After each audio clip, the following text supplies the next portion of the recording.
on to the visit of the Prime Minister to the United States at the invitation of the President of the United States of America. Prime Minister Shri Narendra Modi will pay an official working visit to the United States on 12th and 13th of February. This will be the first visit of Prime Minister Modi to the United States since the inauguration of the second presidential term of President Donald Trump. You would be aware that Prime Minister would be amongst the first few world leaders to visit the United States following the inauguration of President Trump.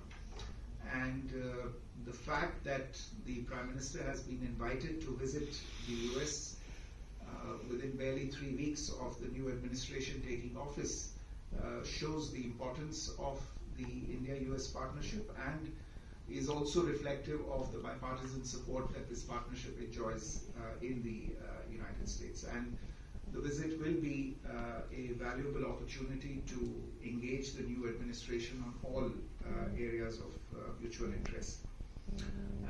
Insofar as the program elements are concerned,